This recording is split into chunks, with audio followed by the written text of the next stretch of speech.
di mana hulunya terjadi ketimpangan ini. Salah satu hulunya adalah akses pada pendidikan. Yang membuat kita semua ada di ruangan ini itu kan karena kita semua terdidik. Sukidi ini dari Sragen. Kalau dia tidak dapat kesempatan sekolah madrasah di Jogja, MAN 1, gak dapat kesempatan kuliah, juga dia masih petani. Ya. Betul gak Sukidi? Ya, yang buat Sukidi duduk di sini itu apa sih? Pendidikan. Yang ayah duduk di sini apa? Dari Cibarusa. Ya.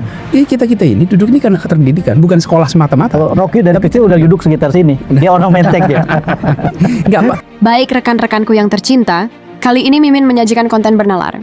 Serius yang diisi oleh buah pikiran dari Rocky Gerung, Anies Baswedan, Kang Eep, dan yang lain. Kalian tahu tidak, diskusi kali ini sangat bermanfaat untuk pikiran yang jernih dan mau bertumbuh. Jadi silahkan pahami isi video ini ya rekan-rekanku. Salam pikiran sehat. Masyarakat yang terbelah secara ekonomi dan mayoritas masyarakat kita, menengah maupun bawah, itu tidak akan bisa mengejar, entah mereka kerja 24 jam sekalipun, tidak akan mengejar ketertinggalan dari semua aspek. Karena apa? Karena udah ketimpangan ini terjadi di hampir semua lini. Ketimpangan aset, ketimpangan tanah, ketimpangan pendapatan, ketimpangan pendidikan, ketimpangan akses kesehatan, ya, dan ketimpangan yang lain sendiri. Ya. Hingga kita semangat untuk membalikan ide pada Republik, itu saya kira menjadi agenda besar kita. Setuju tentang ininya, ketimpangan yang luar biasa, dan itu yang harusnya jadi fokus perhatian kita. Dan saya melihat soal ketimpangan ini bisa kita selesaikan 100%, mungkin tidak. Karena tidak mungkin ada situasi di mana negara tanpa ada disparitas, itu pasti akan ada. Hanya kalau kita lihat di mana hulunya terjadi ketimpangan ini. Salah satu hulunya adalah akses pada pendidikan. Yang membuat kita semua ada di ruangan ini itu kan karena kita semua terdidik. Sukidi ini dari Sragen. Kalau dia tidak dapat kesempatan sekolah madrasah di Jogja, MAN 1, gak dapat kesempatan kuliah, juga dia masih petani. Ya. Betul gak Sukidi? Ya, yang buat Sukidi duduk di sini itu apa sih? Pendidikan. Yang ayah duduk di sini apa? Dari Cibarusa. Ya. Kita ini duduk ini karena keterdidikan, bukan sekolah semata-mata. Kalau Rocky dari kecil udah duduk sekitar sini. Dia orang Menteng ya. Enggak, Pak. Kalaupun Rocky dari sini, dia generasi kedua. Paling nggak bapaknya ngalamin. Betul kan?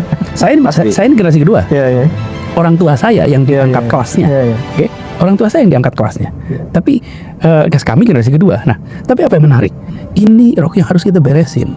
Karena menyelesaikan ketimpangan bukan semata-mata ditandai dengan soal Gini rasio yang beres, bukan. Tapi justru menurut hemat kami, nah, ketimpangan itu dimulai dari pendidikan. Jadi saya melihat hari ini dalam jangka panjang kita harus bereskan akses pada pendidikan, dalam jangka pendek akses kepada kesempatan ekonomi. Nah, yang saya khawatir soal pendidikan ini nggak jadi perhatian serius. Kenapa? Karena pendidikan itu hasilnya itu nampaknya satu generasi. Kalau ekonomi, intervensi hari ini angkanya pertengahan tahun akan kelihatan, akhir tahun kelihatan. Kalau yang ini tidak. Nah, bagi yang berada di wilayah politik, melakukan intervensi di pendidikan tidak bisa diklaim pada saat pemilu besok. Betul. Kalau melakukan intervensi di ekonomi, di infrastruktur, bisa ditunjukin hasilnya. Apalagi bantuan sosial. Apalagi kalau intervensinya ke Mahkamah Konstitusi itu langsung kelihatan hasilnya.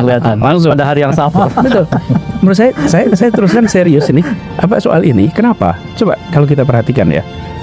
Apakah itu Korea, apakah itu Cina, apakah itu dulu awal Jepang, apakah itu Singapura, semuanya mulai dari akses pada pendidikan ditambah pendidikan berkualitas. Nah, sekarang ini kayak piramid nih. Kayak piramid. Sebutlah nanti angkanya bisa di double check ya. Tapi kira-kira masuk SD 5,6 juta. Kira-kira. Lulus SMA kira-kira 3,7, 3,8 juta. Nah, itu yang hilang, yang hilang per angkatan itu bisa hampir 1 sampai 2 juta, 1,8 sampai 2 juta per angkatan. Jadi kalau ini biarkan terus, maka anak pernah kelas 1 SD nggak pernah lulus SMA. Dan itu artinya mereka tidak mungkin masuk sektor formal. Mana mungkin sektor formal itu persyaratannya SMP, SMA minimal. Nah, apa yang terjadi? Ini berlangsung lama. Nah, kalau ini kita beresin, setiap wilayah jumlah bangku SD sama dengan bangku SMA. Apa yang terjadi? Kita akan punya seperti garis lurus tuh. Yang masuk SD nggak seperti piramid seperti sekarang. Sehingga akses pada kesempatan untuk sejahtera menjadi lebih baik. Sekarang kalau kita lihat subsidi kita tadi kemarin ya kita bicarakan namanya soal gas, subsidi kita untuk bensin, subsidi kita untuk pendidikan, subsidi kita untuk kesehatan, itu semua banyak diberikan kepada mereka yang terlempar dalam sistem pendidikan kita. Jadi kitanya nggak memfasilitasi, otomatis mereka kalah. Karena mereka kalah, mereka ekonominya lemah, karena itu subsidi jalan terus. Lah kita mau menyelesaikan itu, luruskan ini. Artinya masalah di hulu dibereskan. Dulu, ini Jangan jangka bereskan di panjang. hilir-hilirnya doang. Betul. Ini jangka panjang. Nah, karena jangka panjang seringkali di wilayah politik tidak diminati. Kenapa? Karena nggak bisa ditunjukin hasilnya besok. Saya beri contoh ya. Kita kan ada World Economic Forum ya. Itu World Economic Forum itu setahun sekali ya. Davos tiap bulan Januari. Pertanyaan, kalau World Education Forum tiap apa? Tiap 15 tahun sekali. World Economic Forum tiap tahun sekali. Apa artinya? Artinya kalau ekonomi itu kita intervensi sekarang, berapa bulan kelihatan, tahun depan ketemu lagi. World Education Forum tahun 2015, nanti baru ada lagi tahun 2030. Ini mana tuh? 2015 Terakhir di mana? di Seoul. Di Seoul tahun 2015. berarti Sebelumnya 2000, ya. sebelumnya tahun 85, sebelumnya tahun 70. Jadi kalau World Education Forum itu 15 tahun sekali. Karena apa? Mereka tahu bikin kesepakatan hari ini, 15 tahun lagi baru ngecek nih hasilnya. Kalau World Economic Forum kesepakatan hari ini, ya 2 bulan lagi. Nah, kita Indonesia ini kalau tidak segera, dan ini gagasan siapa? Bung Hatta, Bung Karno dari awal. Bung Hatta aja ketika PNI nggak ada, dibikinnya Pendidikan Nasional Indonesia, bukan? Karena dia sadar persis, inilah hulu. Nah, kalau hulunya diberesin, sabar nih 2-3 pemerintahan, itu akan keluar hasilnya. Jangka pendeknya, ketimpangan antar kelas, ketimpangan antar wilayah, ketimpangan kawasan, itu dibereskan. Nah, kalau itu ada, maka kita serius melaksanakan Pancasila yang seperti kita bilang tadi tuh. Tapi kalau tidak, hulu ini akan selesai. Akan selesai. Rob, gini Rob, kita kembali ke soal perlawanan orang-orang kecil itu, Rob. Ya. Pastikan dalam bayangan orang seperti Rocky, ya jangan sekedar marah-marah terus gitu, tapi kemudian melembaga menjadi satu perlawanan yang menghasilkan perubahan, kan begitu ya. Problemnya seringkali adalah apa yang digambarkan Ani Sukidi tentang pragmatisme di kalangan pemimpin, itu juga menyebar ke bawah kan. Dan mereka kemudian menawarkan cara pragmatis untuk membuat mereka dipilih gitu, di bawah. Sekarang bagaimana kita menyiasati ini? Kita mau menggerakkan orang-orang kecil untuk melawan secara terlembaga, ada perubahan gitu ya. Tapi kurang lebih persoalan yang sama ada pada mereka gitu. Apa yang dari sisi kebudayaan harus jadi strategi dalam konteks itu? Bagi kita lihat kenapa orang menerima tadi, ya karena siapa yang bikin teori culture of poverty itu apa namanya, kultur kemiskinan itu. Jadi kita di Indonesia itu tetap kalau kita lihat sejarah perubahan politik yang di dalamnya ada kekerasan, selalu ada faktor ekonomi di situ. Dan saya kira itu semacam kepastian sosiologis bahwa ketika tabungan habis, maka kecemasan masa depan itu menjadi kan, itu dasarnya. Nah, kita mulai lihat sekarang bahwa ya statistik udah kita baca tuh, kelas menengah turun, sementara yang berupaya menjadi kelas menengah tertahan justru oleh kebijakan-kebijakan yang memberatkan pajak, harga, energi segala macam itu. Jadi secara sosiologis memang ini akan meledak kan nggak mungkin kita bilang ya orang Indonesia tuh penuh dengan toleransi. Bukan, toleransi itu hanya bisa kita ucapkan kalau tadi batin dia itu tidak diganggu oleh kehidupan sehari-hari itu. Ya ada politics of hope, ekonomi akan bertumbuh 8% kata Pak Prabowo. Iya, tapi menyebutkan tadi itu nggak bisa diputuskan di Davos kan. Bahwa ekonomi akan tumbuh 8% tuh. Kita mesti lihat tuh apa yang bisa bikin rakyat percaya 8% akan tumbuh kan. Itu lain lagi yang diputuskan di Davos itu beda dengan apa yang ada di tempat-tempat jajan mak-mak yang lagi nunggu anaknya di TK itu. Dan akhirnya lihatnya tinggal 20.000 pergi ke ATM, nggak ada yang masuk kan. Jadi kelihatannya conditional ini syarat-syarat ini mulai terpenuhi. Nah, sebaiknya kita berpikir buruk aja bahwa satu waktu ini akan meledak tuh. Kan dari awal kita tahu bahwa nggak mungkin semacam kegembiraan palsu ada presiden baru, tiba-tiba orang percaya pada harapan. Iya, kalau harapan itu tidak dicicil dalam bukti, orang akan anggap diam-diam dia akan bilang ya bohong sih, tetapi ya udah kita tunggu sedikit lagi deh. Nah, sampai sekarang orang tunggu dua hal, kepastian Prabowo untuk mengubah kabinet itu kan, yang secara retorik disebut pro rakyat. Ya pro rakyat adalah tuntut, yang Anda punya sekarang itu pro rakyat apa enggak tuh?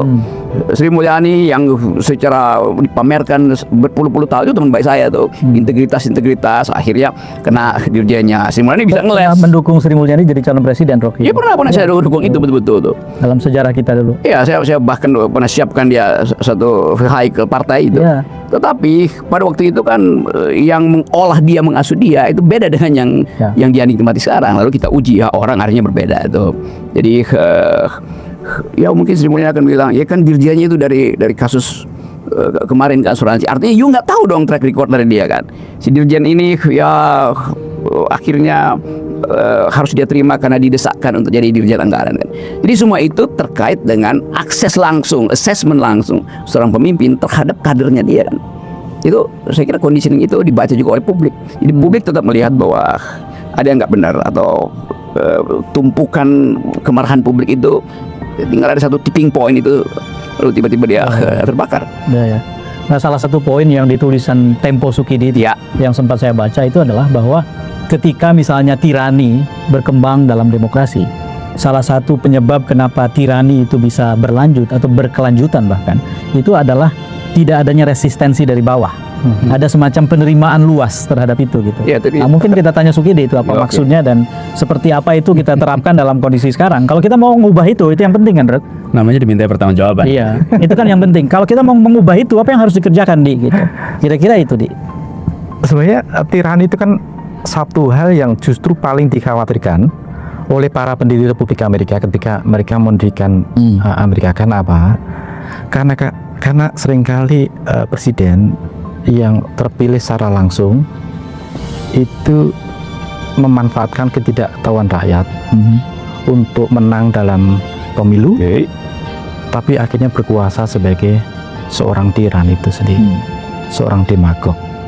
Nah, saya kira Amerika gagal dengan terpilihnya Trump, bahwa demokrasi yang tidak langsung di Amerika toh akhirnya gagal untuk melahirkan seorang yang negarawan yang tidak jatuh pada tirani itu sendiri, apalagi kita demokrasi langsung itu sendiri.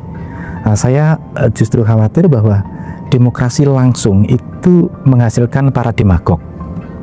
Dan itu yang saya khawatir, bahwa demagog populis itulah yang justru berkuasa pada republik ini. Mereka gunakan populisme sebagai instrumen untuk mengibuli rakyat dengan kebijakan-kebijakan populis. Karena itu Shakespeare menyebutnya sebagai fraudulent populism, populisme yang menipu rakyat. Kelihatannya pemimpin populis ingin menunjukkan kedekatan pada rakyat, tapi sebenarnya dia sedang menipu rakyat. Nah, populisme itu berkelindan dengan perilaku yang otoriter, perilaku yang tiranik itu, kekuasaan yang tersentralisasi pada seorang tiran dengan menggunakan berbagai instrumen. Jadi kalau saya pendekin ini, demokrasi itu sumber masalah atau jalan keluar? Karena kalau kita menempatkan demokrasi sebagai sumber masalah, berarti forum ini harus bersepakat Ini, kalau untuk meninggalkan demokrasi. Sugidi mikir dulu sebentar. biar dia mikir dulu. Dia udah mikir. Tinggal kalimatnya yang susun.